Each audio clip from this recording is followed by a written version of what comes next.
এই হলো পুরুলিয়ার ইস্কনের রথ, তার প্রস্তুতি পর্ব। মিস্ত্রিরা পেন্টিংয়ের কাজে এখন ব্যস্ত।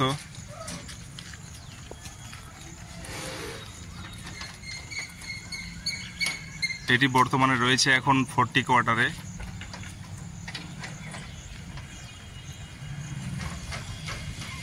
মিস্ত্রি কাজ কতদিন চলছে? কাজ 3-4 দিন হয়ে গেল। 3-4 দিন নাকি? হ্যাঁ। আর কালকের মধ্যে কমপ্লিট কি মনে হচ্ছে? আজকেই কমপ্লিট। আর তারপরে তো ডেকোরেশন, ফুল তুল, তোমরা এই ইয়ের কাজে আছো, এই পেন্টিং এর না? আচ্ছা, কালকের মধ্যেই সব কমপ্লিট নিশ্চয় হয়ে যাবে। তারপর আমরা এই সম্বন্ধে একটু 2-4 কথা শুনে নেব। নমস্কার, কি নাম আপনার? অনুগ্রহ কৃষ্ণ দাস।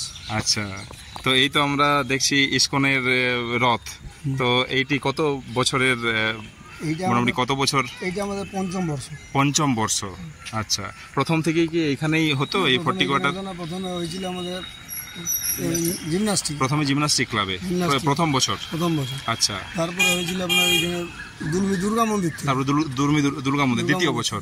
আচ্ছা, তারপরের দ্বিতীয় তৃতীয় 2 বছর হয়েছিল। 2 বছর ওইখানে, আর এইখানে হচ্ছে এই নিয়ে 2 বছর। আচ্ছা, তো এই জায়গাটি তো যথেষ্টই বেশ অনেকটাই জায়গা, সুবিধা হয়। আর আগের বছর তো সম্ভবত এখানে খুব প্রোগ্রামও হয়েছিল, বেশ 1 সপ্তাহ ধরে। তো এইবারেও কি প্রোগ্রাম চলবে? আচ্ছা, ওই 1 সপ্তাহ উল্টা রথ অবধি নাকি? আচ্ছা, আর সাংস্কৃতিক প্রোগ্রামও চলবে। আচ্ছা, আর ইসকন থেকে মেন সেন্টার থেকেও কি এখানে আসেন? জেলা প্রচারক। আচ্ছা, চরণ দাস প্রভু। আচ্ছা, শ্রীবাস চরণ দাস প্রভু মায়াপুর ইসকন থেকে নাকি? জেলা প্রচারক। আচ্ছা, জেলা প্রচারক। আচ্ছা, আর একটা আমি এরকম কথা বলি যে আমরা শুনছিলাম যে পুরুলিয়াতে ইসকনের কোনো মন্দির বা এইসব হয়তো হলেও হতে পারে, এই ধরনের কিছু একটা খবর আমরা পাচ্ছিলাম, তো সেটা কি চলছে? আচ্ছা, হলেও হয়তো হতে পারে ইসকনের মন্দির। হতে পারে মানে হবেই।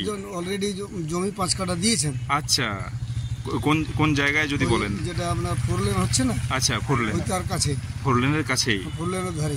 বাহ বাহ, এই তাহলে পুরুলিয়া। আচ্ছা, জায়গাটা যথেষ্ট নয়, হ্যাঁ, আরো বড় জায়গা দরকার। অনেকে আশ্বস্ত করেছেন অবশ্য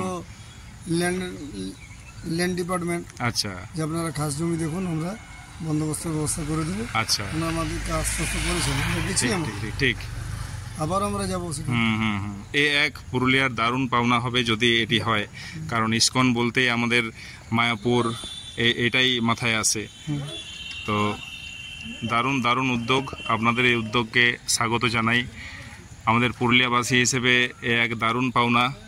এক তো আমরা ওই রথ আমরা দেখেইছি, পুরুলিয়ার যে পুরনো রথ, যেটা নাকি 113 বছর পূর্তি এইবার, তার সাথে চকবাজারের যে রথ, তার সাথে এই রথও আমরা পাচ্ছি।